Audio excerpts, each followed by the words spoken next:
সরাসরি সম্প্রচার live telecast আপনারা দেখছেন। তিলোত্তমার বিচারের দাবিতে বারাসাতের নাগরিক মঞ্চ তারা আজকে মিছিল করে ডাকবাংলার মোড়ের দিকে এগিয়ে চলেছেন। আমরা দেখানোর চেষ্টা করছি তাদের এই বিশাল মিছিলকে আপনাদের সামনে তুলে ধরছি।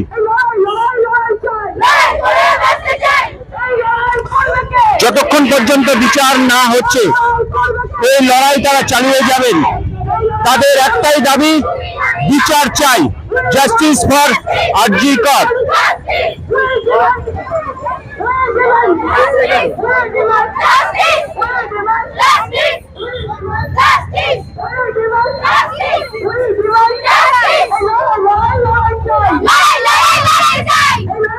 দেখুন তাদের উন্মাদনা বিচারের দাবিতে।